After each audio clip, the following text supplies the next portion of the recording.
بسم الله الرحمن الرحیم مونږ سویچ سټیټمنټ په تیر پروګرامینګ اگزامپل کې څه وکتل نور اگزامپل په ګورو فار اگزامپل دلته ما څه وکړلو انټر کا د 1 نه واخله تر 7 پورې اني ویلیوز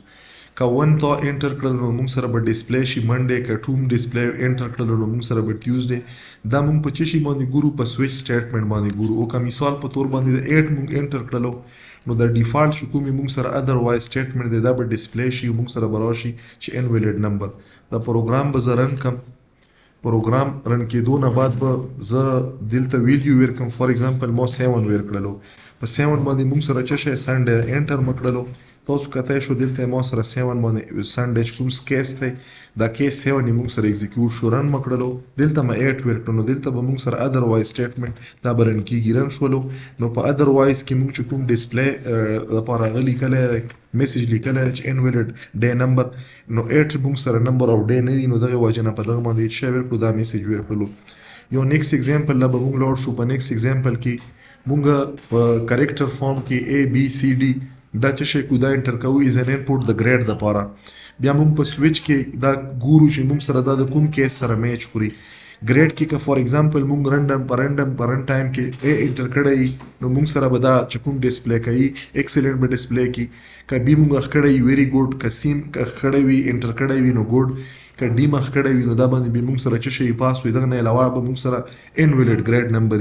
فار ایگزامپل دا نه پروګرام مو رن کړلو مو A ور کړلو رن مکړو چرن مکو تاسو کتای شو چې کومي موږ سره کیس A دی دا کیس A موږ سره ایگزیکیوټ شولو او په کیس A کې چې څومره نمبر اف سټیټمنټ لیکل شوی موږ په کیس کې دا یو سټیټمنټ لیکل شوی دا ایگزیکیوټ کړلو دا څه که زه ری رن کړم او دلته زه ای ورکم نو ای موږ په هغه کې نشته دی په انپوټ کې که تاسو وکړو په انپوټ کې موږ له چې کوم میسج راکوي چې د A B C D کې یو ویلیو انټر کو انټر مکړلو نو په دغه باندې موږ سره چې فیل دی مطلب دا چې که A نه وي که B نه وي که C نه وي که D نه وي دا نه علاوه چې هر ګریډ وي دا به موږ سره فیل وي یو نیکسټ ایگزامپل په ګورو موږ سره که فار ایگزامپل په رن ټایم کې زه واول انټر کم زه کریکټر انټر کم او دا کریکټر زه آیډنټیفای کم چې دا واول دی که کانسوننټ دی نو دغه دپاره موږ چې سویچ سټیټمنټ استعمال کړلو اوس موږ ته پته ده چې که موږ په ملټیپل کیس باندې دا کار کوم کړی شو او دا موږ په سنګل کیس باندې کړی شو نو موږ سره نمبر اف کوم کریکټر په واول کې راسي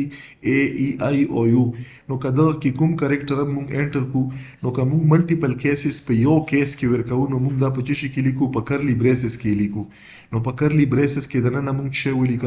ولیکلو دا سټیټمنټ د واول والا او په ادروایز کې که دغه نه علاوه بل اني کریکټر انټر شولو نو به موږ سره څه وي به موږ سره وي کانسوننټ زه به دا پروګرام رن کم فار ایگزامپل ما A ور کړلو انټر مکړلو تاسو کتای شو ما سره چې کوم د کیس دا موږ سره کمپلیټ چې موږ د کوم سیریز ور کړی دی دا سیټ هم ور کړی دا ډیټا سټرکچر هم ور کړی دا میچ شولو چې میچ شولو نو موږ سره دا سټیټمنټ ایگزیکیوټ شو فار ایگزامپل زه Z ور کم چې Z مو ور کړو نو Z موږ سره په دوزه کې میچ نشو په دغه کیس کې نو ادروایز سټیټمنټ رن شولو په ادروایز سټیټمنټ کې موږ سره دا کیټیګرایز شو کانسوننټ نو دا موږ دا مختلف ایگزامپل په ترو په میټلیب کې د سویچ سټیټمنټ هغه کوم یوز د یوز وکتلو په مختلف پروګرامینګ ایگزامپل سره